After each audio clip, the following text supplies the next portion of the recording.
Welcome to Broadband Breakfast Live Online. My name is Drew Clark. I'm editor and publisher of Broadband Breakfast. And thank you for being here and for hanging out with us for 3 or 4 minutes. Today is Wednesday, January 8th, 2025. Happy New Year. This is our first Broadband Breakfast Live Online this year. And very happy to join each of you. And once again, thanks for your patience. I actually I thought I would just mention briefly, many of you in this community for broadband, Better Broadband, Better Lives may be familiar with Amit Yoran. He was the first cybersecurity chief in the George W. Bush administration. I didn't know this until yesterday, but he was a coach of wrestling, and my son is a wrestler at Langley High School, and so I learned of his passing just a week ago, and my son brought me to his funeral, and lo and behold, this person who I knew not well, but you know, what an incredible life that he lived, and I'm sorry to provide the news of his passing for those who didn't, but that is the opportunity that brings these worlds of interaction between family and profession and patriotism, and the work that he did as a member of the armed forces at West Point.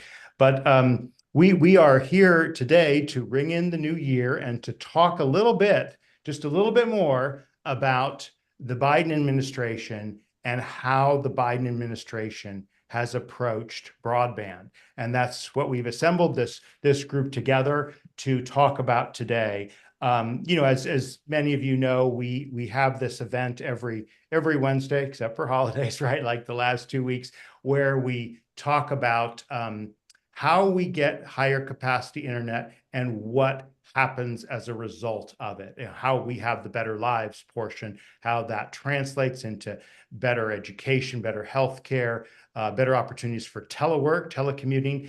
We're on the cusp within 12 days, we can change for a new administration. There's a lot of questions about what will happen on many fronts, let alone broadband. And we thought that it would be useful to take a short retrospective at the Biden administration's approach to broadband. We've got a great panel here with us today. I'm going to introduce them just now. Of course, the view is open to everyone. You've been able to see them, and those of you who have been in the room, you've seen their faces smiling. So you certainly know them. I do also, before introducing them, just want to give an important shout out and thanks to the sponsors of Broadband Breakfast. We would not be able to do this free event every Wednesday at 12 noon Eastern time without the consistent support of our sponsors. They include Utopia Fiber, Comcast, Ookla, Wesco, Coup System, the Institute for Local Self-Reliance's Community Broadband Networks Initiative, the California Emerging Technology Fund, G-Fiber, Broadband Now, CostQuest, ACA Connects, NCTA, the Internet and Television Association, Gaia, and NextNav. Thank you to each of our sponsors for your support. Okay, so today, let's go ahead without any more further ado and introduce extremely briefly our panelists who will be able to say more about their backgrounds and their perspectives. They come from different political parties, perspectives. We try to get diversity in many of its forms. I'm not saying we succeed every week, but we do try, and we certainly look forward to many more diverse discussions, different, perspectives, backgrounds, and political ideologies. So with that, our first up will be Andy Lippman. Andy, this is your first time on Broadband Breakfast. Thank you. I'm one of the people on your list, so I see your emails, and I know you've been following this extremely closely, so you certainly bring a great perspective that way. But just a bit about Andy. He's a partner at Morgan Lewis, And there he specializes and practices most aspects of communications law and related fields, including regulatory, transactional, litigation, legislative, and land use. So thanks for being with us. Andy, we'll turn to you in just a moment. Next up will be Blair Levin, who needs mostly no introduction to this group. He's a non-resident senior fellow at the Brookings Institution, but I don't know whether you're most well known for any of these things. Your work with New Street Research, your work as executive director of Gig.U, your work as the National Broadband Plan czar, or chief of staff to the Federal Communications Commission. And this week, I'm known for bringing a lot of snow to Washington, D.C. You brought it? Well, it's named after me. Oh, it is. Or so I told our 6-year-old grandson. Was it Hurricane Blair or something? Oh, the storm was called Blair, yeah. Blair. Oh, I didn't even know that. Okay, well, Yeah. thank you for bringing the snow, because it's snow days for my kids.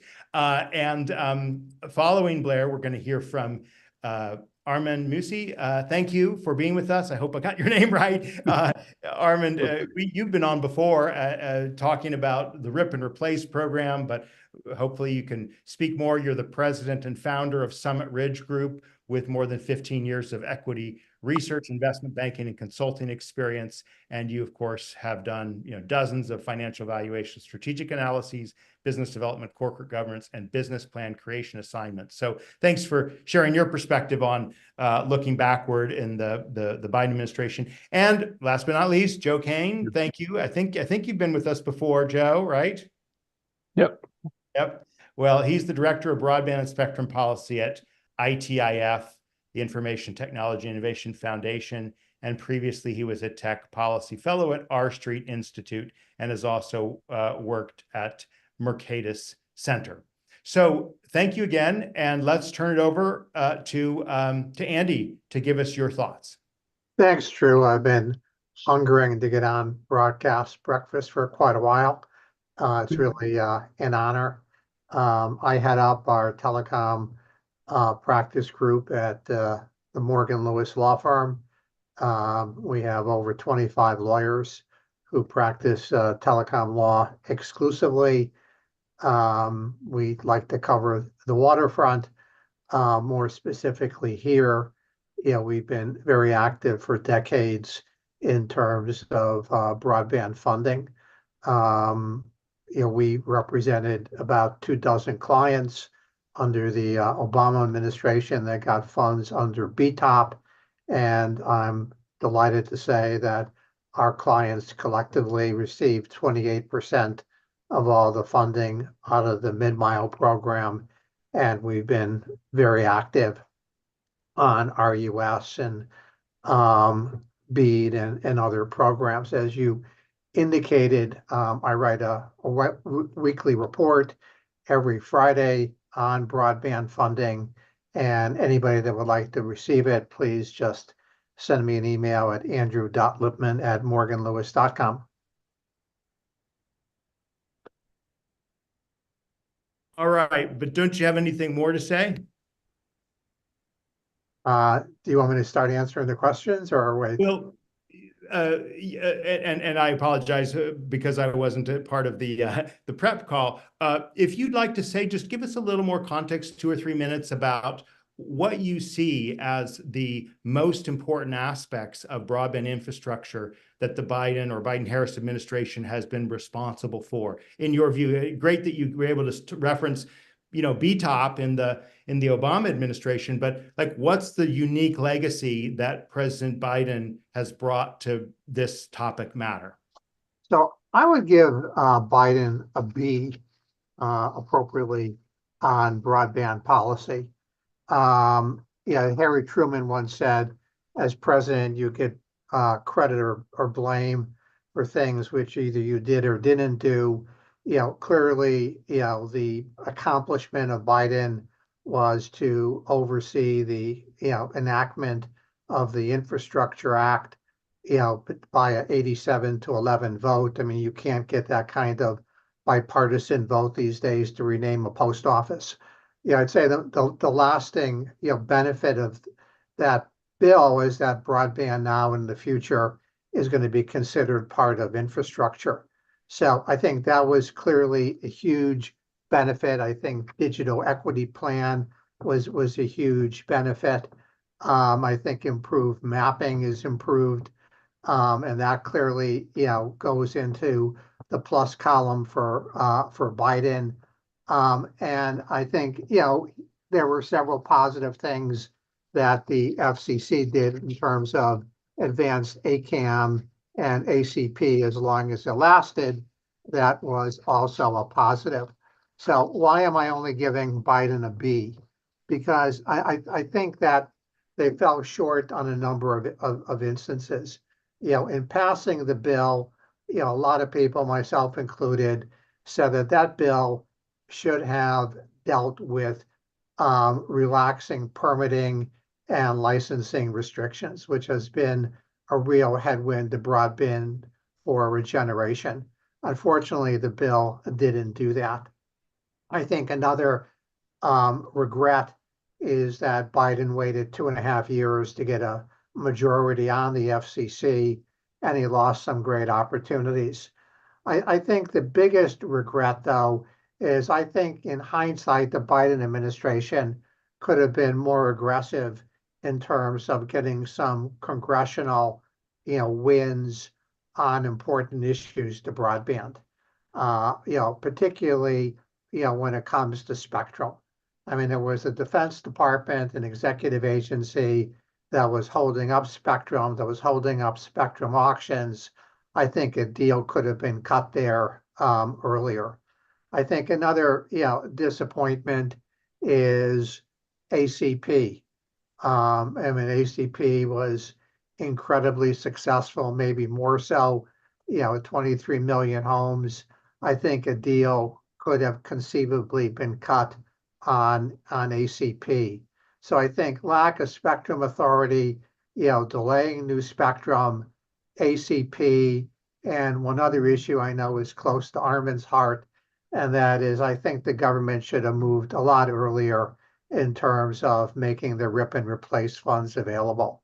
It caused a lot of harm, a lot of anxiety to small independent carriers. So I think for missed opportunities, notwithstanding the A that I would give Biden on the broadband bill, I think his overall grade is a B, maybe even B/B minus. Great. Well, thanks for elaborating. That's extremely useful perspective. Well, let's hear from you, Blair. How do you react, and what do you think about the Biden administration's broadband? Well, I suspect in our discussion and the questions, we will address a lot of the questions that Andy has raised. I'm not going to respond specifically to him now. I'll do it then. I just want to make 3 preliminary comments as we go through this exercise. First, we have to acknowledge, as we're kind of in the role of pundits here, that the pundits' general view is everything the Biden administration did that I advised them to do, they get an A on, and everything they didn't do when I advised them to do that, they get an F on. And I am going to be subject to that kind of analysis. I'm not going to go into various things that I talked to them about, but I have my biases. If you read my Brookings stuff and other things I've written, you probably know what they are in terms of where I think various advice I was giving them. Sometimes they took, sometimes they didn't. Secondly, I think we really have to keep in mind that there's history plays a role. Where were we in January of 2021? The most important thing to remember, and it's very problematic, is that the RDOF auction was the worst institutional episode for the FCC. It was such a disaster that Congress no longer trusted the FCC to do various things, including the thing that they had done more than anybody else, which is serve rural communications deployment. Based on my conversations with members of Congress and their staff, the trust in the FCC went down dramatically. And I think that was very problematic, as well as the fact that there wasn't a map, even though we've been calling for a map for almost a decade. And that, I think, turned out to be very, very problematic, as we'll get into later. Third, I think you always, when you're grading people, have to grade them on their, you have to understand their level of ambition. One of the most important but misunderstood things about what the Biden administration was trying to do is they were trying to solve the problem to the 100% level. Solving a problem to the 100% level is about twice as hard as solving it to the 98% level. Where they clearly succeeded very well was with the capital projects program, where they got out the $10 billion. I think they're an excellent job of doing that. But that was not designed to finish the job. The BEAD program was designed to finish the job, to get 100%, and that takes a lot more time and effort. We'll talk more about that. But I think that, I'll get into responding to what Andy said, but I think you have to keep those three things in mind as you're rating them. And I would just note that lots of the criticism of the Biden administration ignores the history and ignores that level of ambition and how much tougher it is to achieve it. Again, great perspectives. Thank you so much for those quick remarks. Let's turn to Armand. Tell us some of your thoughts about the Biden administration's record on this topic. Okay, thanks, Drew. It's great to be here. So actually, just give me a minute to give you a quick overview of what I do. And in a sentence or so, it's Summit Ridge Group is a consulting firm in New York City. We have about 25 people. And as I sometimes joke, we do valuation before deals. When deals go bad, we do litigation support. And when things go really bad, we help with restructuring. We also do a lot of work supporting companies who are involved in rip and replace. And the new numbers will be coming out shortly, but based on the last update, we were representing over 40% of the, or clients who represent over 40% of the rip and replace money that's been reimbursed to date. We also do some related consulting work. In terms of the Biden administration, I think clearly, first of all, I agree almost entirely with Andy and Blair. I think they'll be remembered almost entirely, or the biggest thing would be just the amount of money that they've gotten thrown at the digital divide. Between all of the different projects that have been funded during the Biden administration, it's just an unbelievable amount of money that's been put into broadband that is just historically never happened. Right? It's an incredible amount there. The challenge, of course, was actually getting that money properly deployed. There have been struggles with RDOF. BEAD is taking forever. It's really been a huge bureaucratic slog to get this money out and deployed. The other thing I think that's maybe underlooked is that with the National Broadband Plan, the Biden administration has actually gotten the military, I think, seriously engaged with how to share spectrum. And that's an enormous challenge that's going to take a long time to work through. It's not something you can just sort of flip a switch and tell the military to start sharing spectrum. There's an enormous amount of information that has to be exchanged under complex situations because of security issues. But I think those dialogues are actually happening now. And I think those dialogues were put off for a long time. And of course, we don't have a result yet, but I think the important thing is that's been initiated. The administration has been hampered by lack of auction authority for a good portion of the last portion of the administration, which has certainly slowed down the FCC.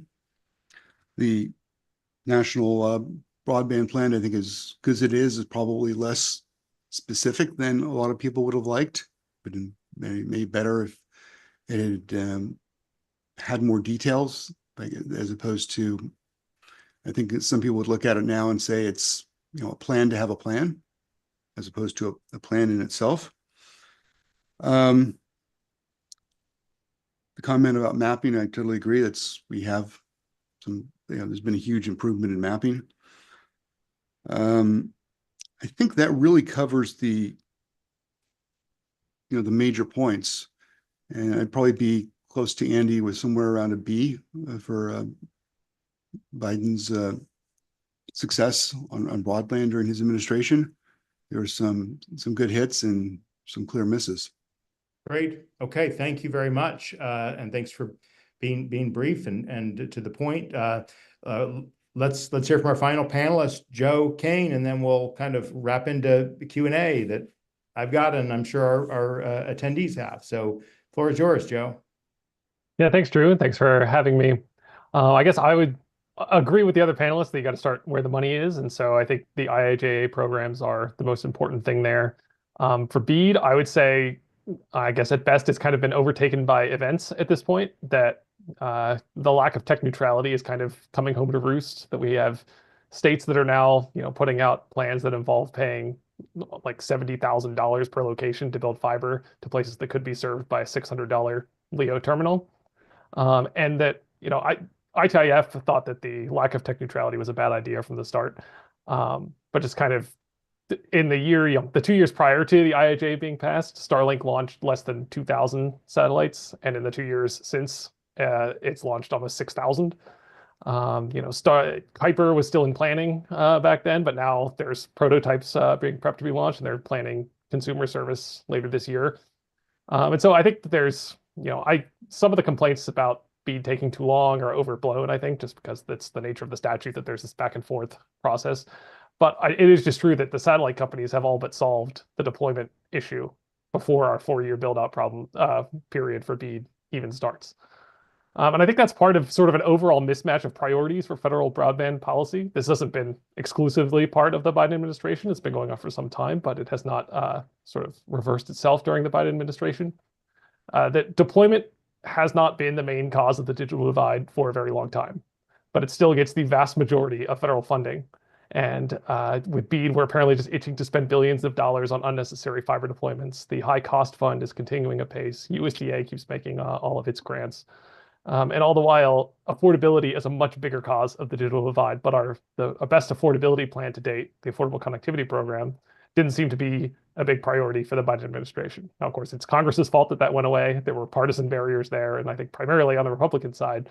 But there also, I think someone else said that there was a deal to be struck there. There could have been bipartisan support for some kind of reformed ACP, and it just never materialized into a moving bill. I think something similar could be said for wireless broadband deployments. The national spectrum strategy is a good thing. I applaud NTIA for getting that out and pursuing it, and I think we are probably moving the conversation in the right direction there, and I hope the next administration continues that. But we also saw a continuation of the sort of intra-executive branch obstruction, particularly from the Department of Defense, but also things like C-band with the Department of Transportation as well. And there's sort of a broader theme that the biggest spectrum fights these days are with the federal agencies, who seem to care more about preserving the short-term status quo than about making productive use of spectrum. And all these agencies work for the president, but we didn't really see the strong leadership setting a direction that could have maybe opened up more spectrum for commercial use and improved federal capabilities. There are some other good things. I agree on the mapping point. No one's ever going to be totally happy with the maps, but I think the map that we have is now one of the a big accomplishment of the Biden administration. NTIA is also doing good work on building up data about the digital divide. I point to Project Leah as a good example of this that could probably shed more light on adoption. Like, what are these real causes of the digital divide? In NTIA's data, the biggest reason for non-adoption of broadband is no need or not interested, which is kind of a vague, enigmatic category of people, but it's also the biggest one. So I think getting more data and more detail there to get a clearer picture of the reasons why people aren't adopting broadband will go a long way to promote digital inclusion and would be a big step to closing the digital divide. So I think overall, mixed bag. I think that there's a lot of room for improvement in the next administration, and still, getting our priorities straight would be a good place to start. Great. Well, thank you. And let's have at it. I'm going to start with, in some ways, I was a little surprised that Joe was saying that the timing is kind of maybe a bit of a tempest in a teapot, but I would probably put the greatest criticism on that. Kimmy Way asks, Andy, why did Biden wait so long? So let's literally just start with this question. I mean, the BEAD funds have, only a teensy bit from like a handful of states have actually even gotten to the point of awards. And here we are, 4 years, again, we're coming up on the inauguration, 4 years from the time of the Biden administration, and literally 3 years and 4 months or 2 months since the passage of the Infrastructure Act. So that to me seems like a long time. It seems like too long a time. And let's just get Andy and Blair's take first and hear it from the others too. Like, was this process unnecessarily cumbersome in deploying infrastructure funds through BEAD? Well, I think if there's criticism on delay, piggybacking on Joe's comments, it really should be how long it took NTIA to make its first grant on Monday under the digital equity, competitive grant program. I mean, that was under the NTIA's jurisdiction. There was no back and forth from the states. It was a much simpler process. That should have happened a year and a half, 2 years ago, when the NTIA, rolled out, the mid-mile program. And I agree, that's, digital equity is really, perhaps the largest headwind on broadband adoption. In terms of the delays on BEAD, it was a fairly easy target. Vice President Harris, was, made to oversee that. So, it was a fairly easy target in the election for Republicans to criticize that. There was just a lot of moving pieces. I mean, maybe you can argue, that there shouldn't have been an interim report. Maybe you could have squeezed out, a few other, steps along the process. But anytime, you have this back and forth between the states and the NTIA and having a challenge process and the like, it's just going to take a while. I mean, perhaps, retroactively looking back, you can say that they could have shaved off 6 months or so under BEAD, but the way the program was set up, I think it was going to be delayed. I mean, picking up on Blair's point, I mean, the alternative would have been, to have the federal government, pick winners and losers. We saw how that worked out under RDOF. So I think the better approach was to have the states make the actual beauty contest selection under NTIA guidelines, and that just necessarily involved multiple steps. Again, you could have shaved some time off, but not much. And to jump in, I mean, I don't know if Blair's about to say this, but the map is really, that's at least a year, right? At least a year of the process. I mean, if you look at the map under RDOF, I mean, the Chicago Loop, the Pentagon parking lot, I think AT&T football stadium in Dallas, were unserved. So, I mean, unless you had the map, I mean, you were just going to waste a lot of time and money. Yeah, I think this is what I meant about history. RDOF was a complete disaster. It would have been so much better if it never happened.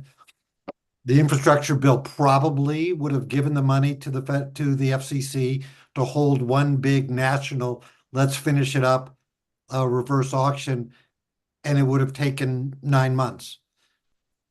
But because of the RDOF screw up, Congress put a bunch of requirements in that took a lot more time.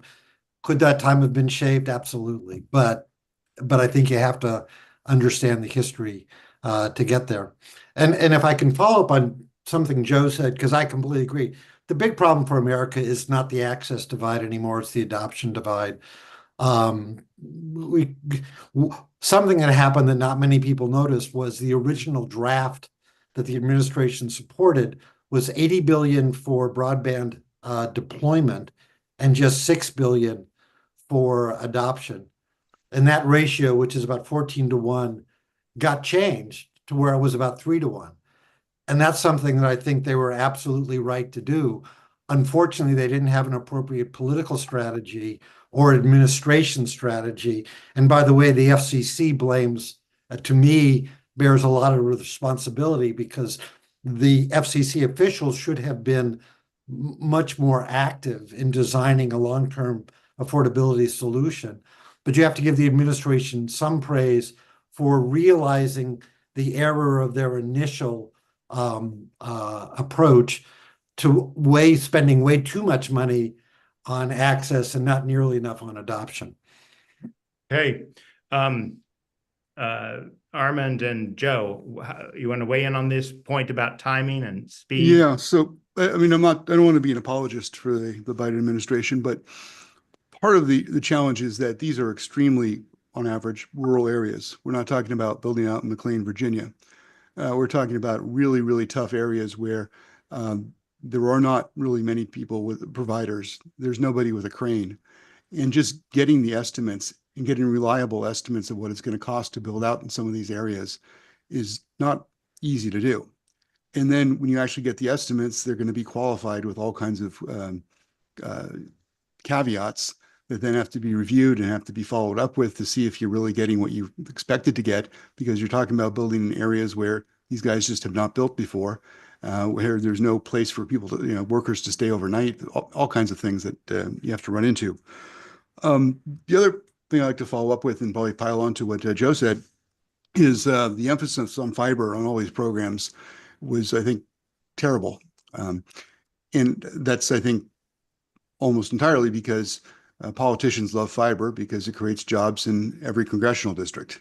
Satellite creates jobs in, one or two congressional districts. Right? So there's a clear emphasis to want to favor fiber.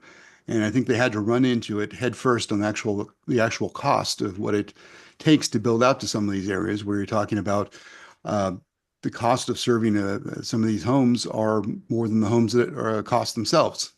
Right? It'd be cheaper to actually move the people. And until the government ran into those, head on, they were reluctant to move away from fiber.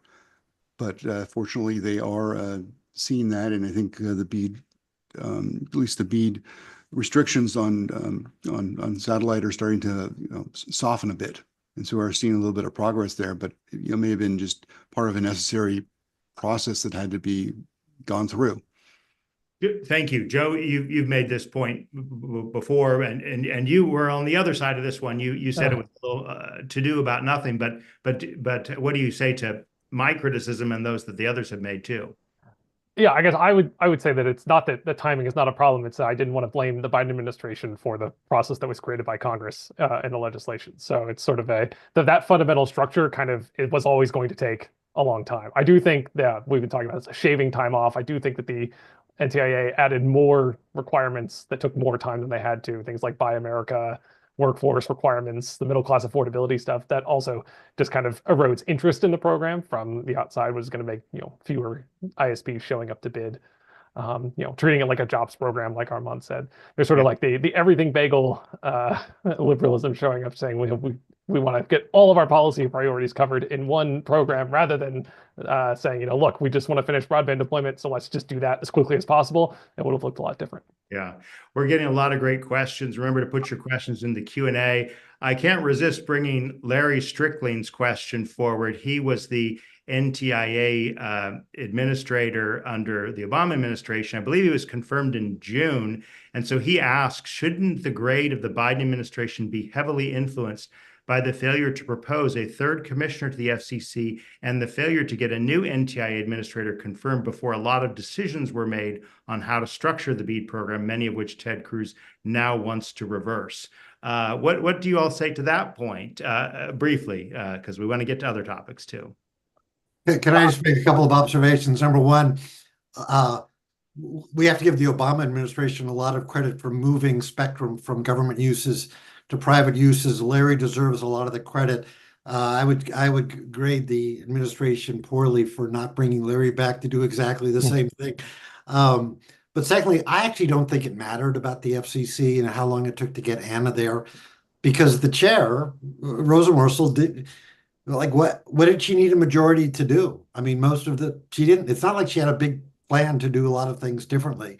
And she essentially, I don't know whether she was active at all, but in the BEAD program, the FCC had very limited role. In ACP, a very limited role. In Spectrum, I mean, I don't know that it would have mattered whether there was a third Democratic commissioner.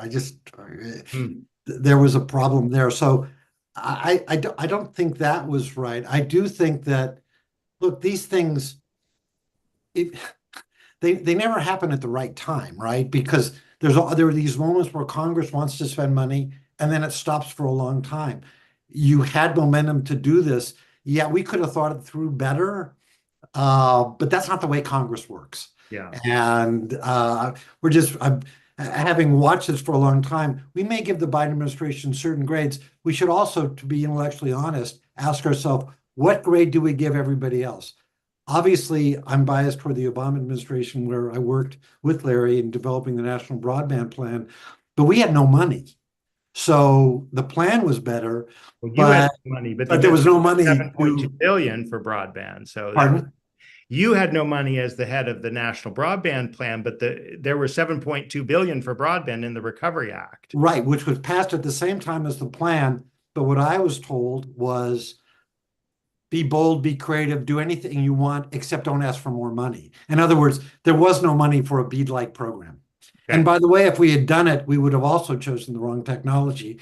It's very difficult to get the timing right. Joe's really said this. If we were to do the BEAD program today, obviously a lot more would go to satellite, not just because of the politics of it, but because the satellite technology has developed much better than some people would have thought.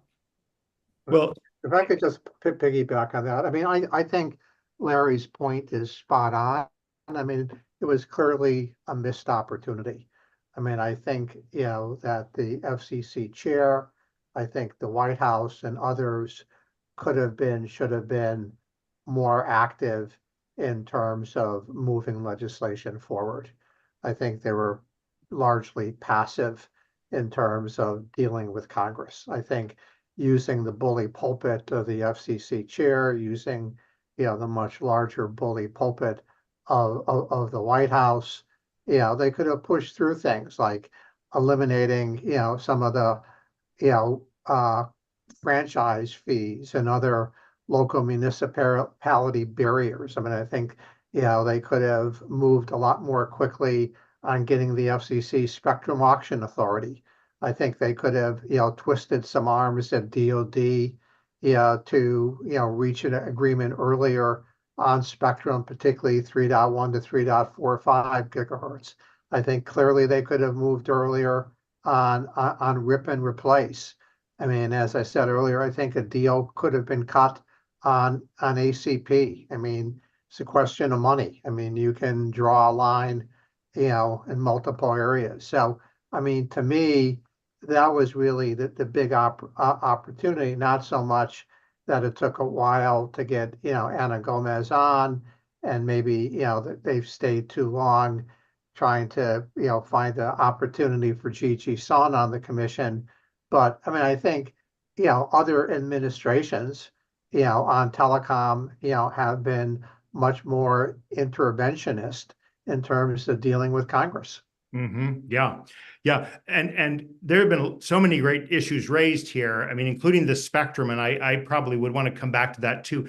But I want to just maybe push back a little bit on the emerging consensus among you all. Like, when you say tech neutrality, I know that sounds great, but in reality, doesn't it make sense?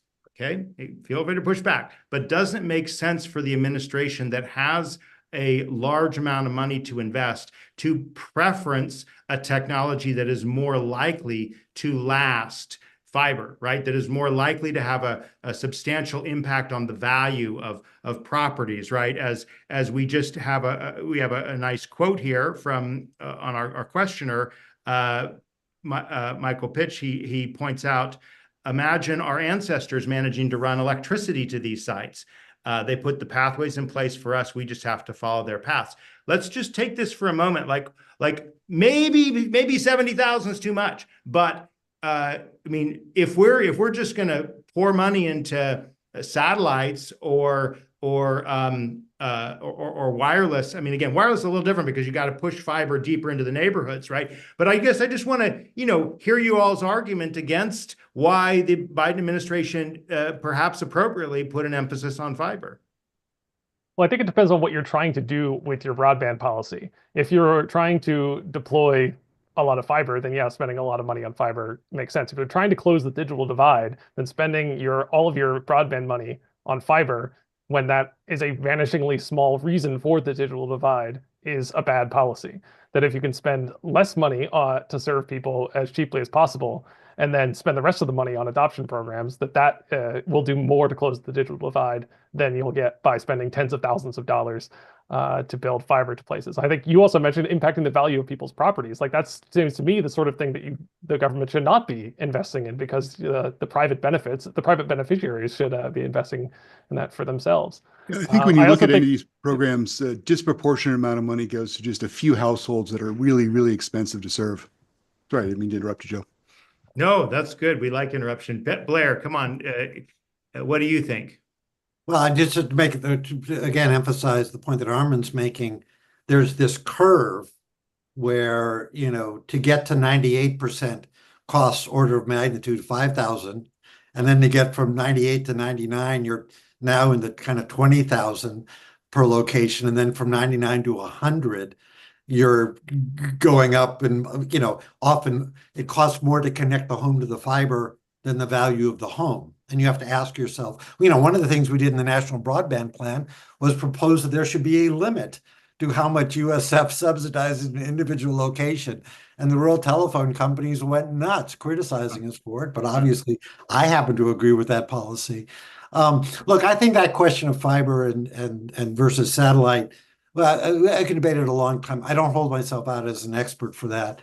But I don't think it was unreasonable in 2021 to think that we ought to be investing in future-proof networks. Indeed, I think a fair criticism of the FCC, and I take some responsibility for this, in certain parts of the Obama years, spent too much money funding copper DSL, right? So these are always challenges of whether you spend more now because you're going to spend less later. We could argue about that. But here we are today, and the BEAD program probably will be changed. It already has changed. The fiber preference, that's clearly going away. Well, it's kind of really just a math problem, right? I mean, you know, and if you at least start with fiber and say, how far will the money get us with fiber? Yeah. At what point do we switch over to other technologies, wireless and satellite, to make sure you do get universal deployment? That's right. But it's a math problem, but it's also a political problem, which is who makes that judgment. I assure you, you know, the governors, and I think Armin made this point, the governors prefer fiber. Republicans and Democrats alike prefer fiber. But they have a limited amount of money in Wyoming and Montana and other rural states. They're never going to be able to connect everybody to fiber, nor should they. You know, the math is a little bit different when you're using other people's money. But at the end of the day, there's a political issue as well as a math issue. I think that's really a good point. I mean, you know, we've been pointing the finger at the NTIA. I think once the BEAD program is done, I think in hindsight, you can say that the vast majority of the governors preferred fiber. I mean, you talk to the state broadband commissions, they've been lobbying heavily by the CWA, IBW. They've been lobbied heavily by telecom construction companies. You know, the governor doesn't need to be told, you know, the importance of creating jobs, particularly during his or her tenure. And, you know, they want these jobs out there now. And so, you know, again, I think that politically, you know, when you have these kind of programs, you know, there is an inherent tendency to try to maximize job creation. Mm-hmm. I would add, money's not a constraint. Everyone prefers fiber. Yeah, Drew, I would add that while tech neutrality might be a cute slogan, so is future-proof. And so, you know, saying that something is future-proof to the folks, you know, hit by Hurricane Helene or in Sitka, Alaska, where their fiber goes down and Starlink is there to pick up the slack. Yeah, I think that they might not agree that that's future-proof. To Well, me, I think fiber we is don't not want to be future-proof. future-proof. We want, you know, the future. Yeah, if you had said, what's the future-proof technology in the 90s, we would have had really big copper cables everywhere, and that would have been called it a day. Fair point. And again, I think we clearly need a multiplicity of technologies, and that's where we're at. Jimmy Schaeffler asks an introspective question. Can each speaker identify one or two specific things that you yourselves would have done differently? Were you the NTIA administrator and some other role in the White House? What again, quick reactions or thoughts? No. If it were me, I would have collapsed the state broadband office interim report into the final report, have one report. I think that could have saved, 6 months. I would have taken out as well a number of other steps. I mean, I would have tried to be much more focused on front loading the program. Okay, thank you, Andy. Who else? So one simple thing is that I would have gotten the rip and replace funding sooner.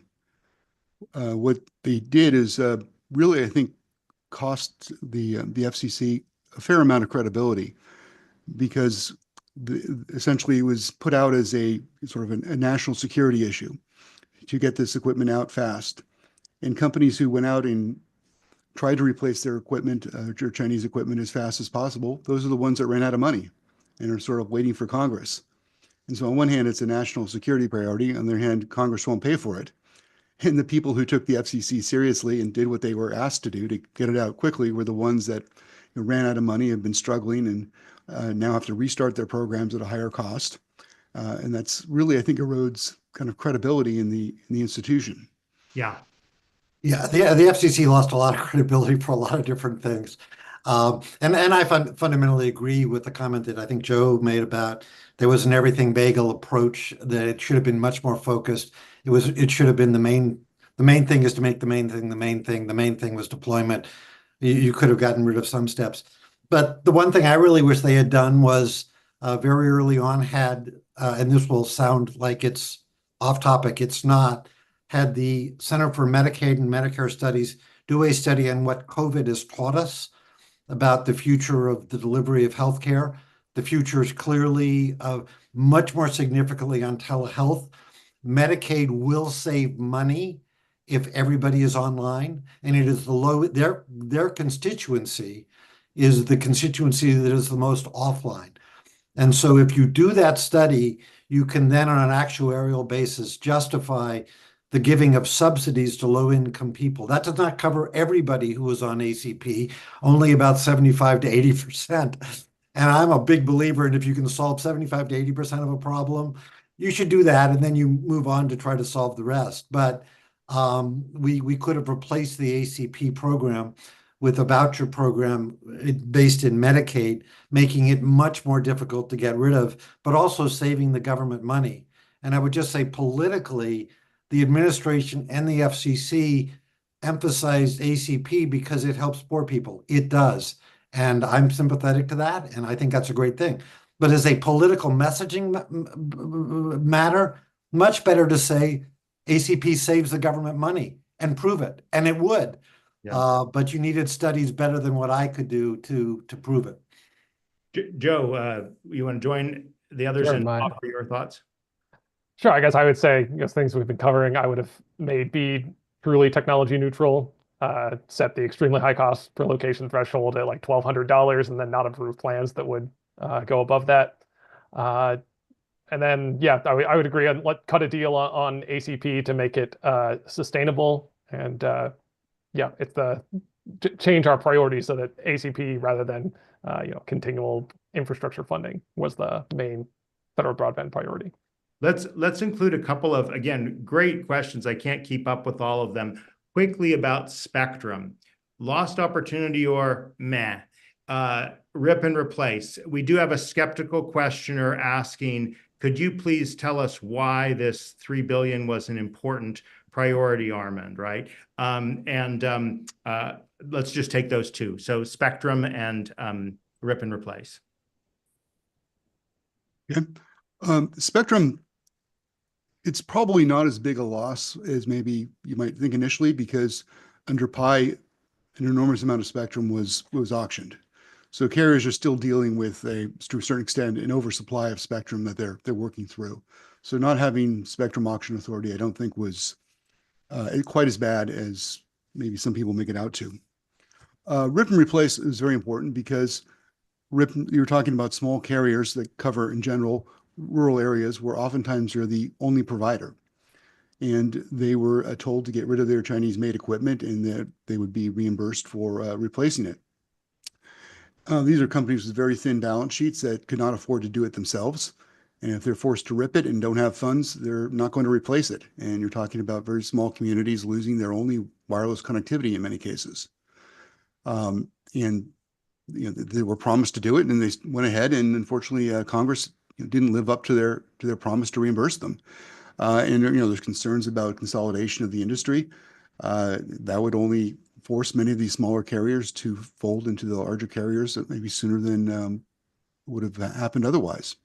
Okay. Does anyone else want to tackle the spectrum question? I just want to emphasize the point.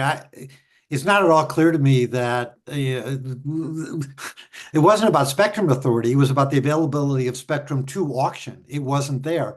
But that's not the worst thing in the world, given that the companies spent, what, $80 billion, $90 billion to essentially buy spectrum that they could then build out 5G, but 5G hasn't produced the kind of revenues to justify that. So it's an open question to me. I mean, everybody's saying we need more spectrum. We need more spectrum. Really? But they might be right, and undoubtedly at some point they will be right. It's just a question of when. Mm-hmm. I think the bigger problem in my mind was not so much that the commission lacked spectrum authority for several years. I think the bigger problem was not almost immediately in the Biden administration working with the Department of Defense in particular and reaching some accommodation on what their bottom line was, what they needed, and how to make 3.1 to 3.45 spectrum available.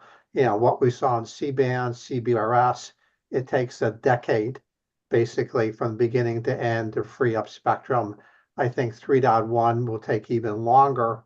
And so I just think we lost several years in that process by not forcing a deal with the Defense Department. The Defense Department is an executive agency. I mean, I think that, is a missed opportunity by the White House in terms of not knocking heads together at the executive agencies and starting that process of freeing up that spectrum. I mean, we just, lost very valuable time.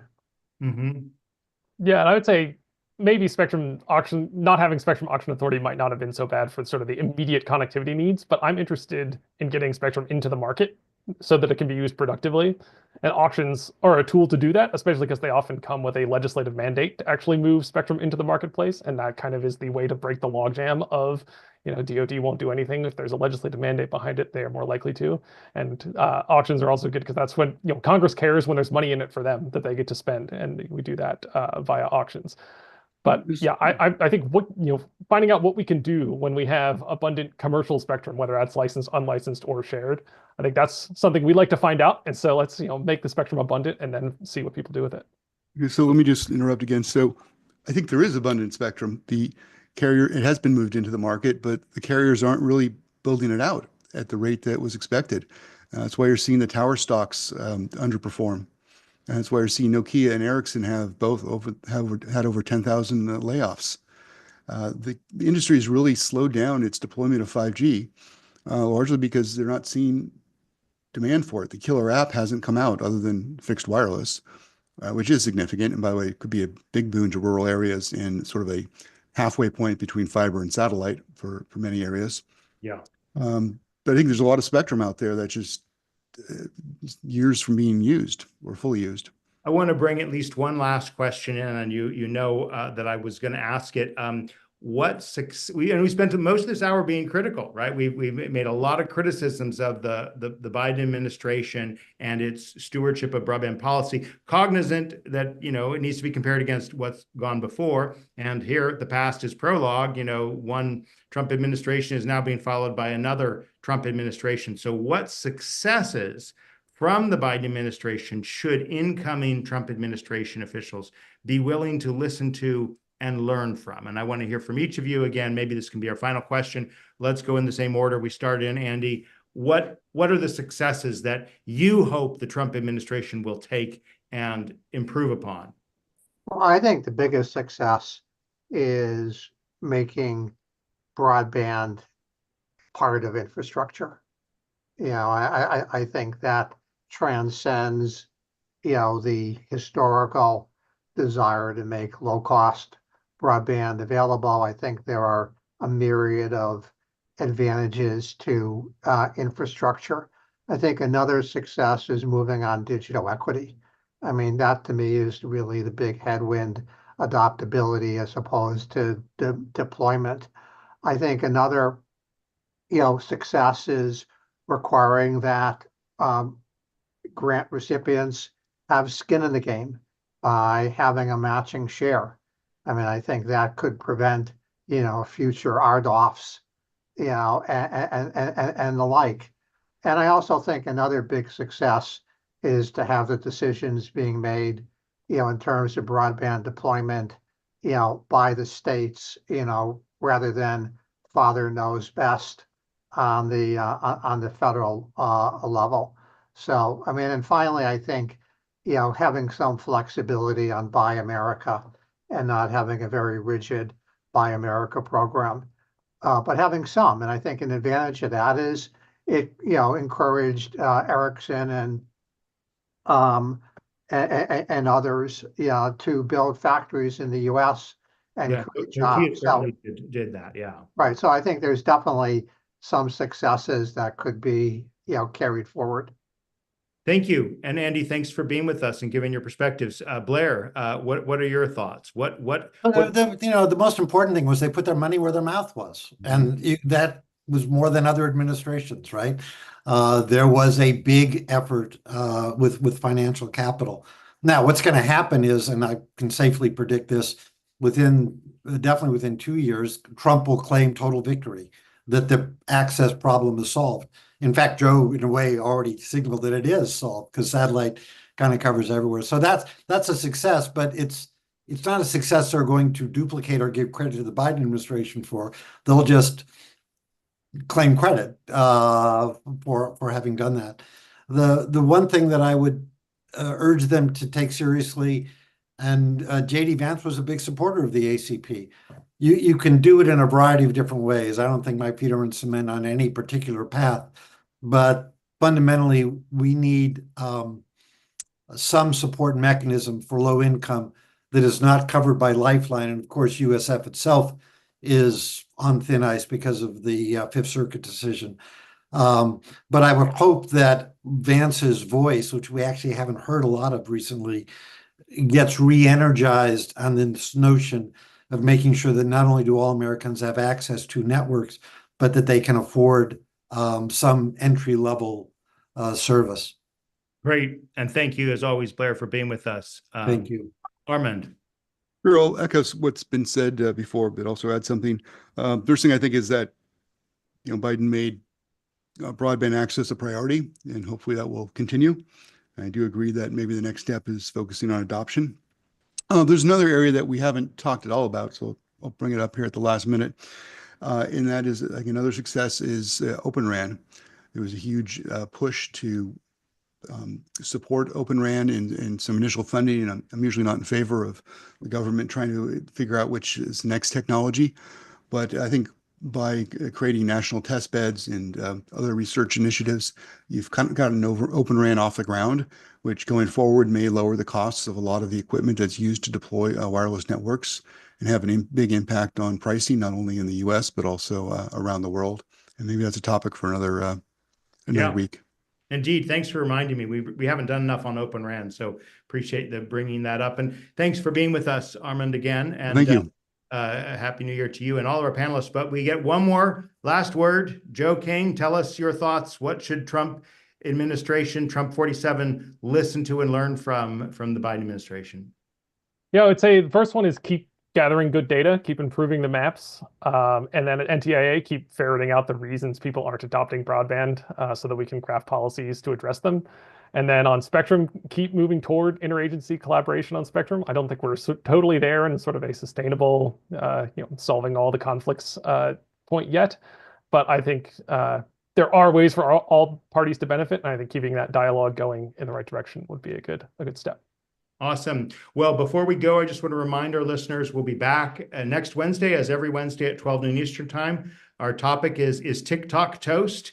And a week from then, we're going to be talking about the CHIPS Act and the future of the CHIPS Act in the Trump administration. Thank you to our panelists, to Andy, to Blair, Armand, and Joe. I'm Drew Clark, and we'll see you next week. Take care, everyone. Thank you, Drew.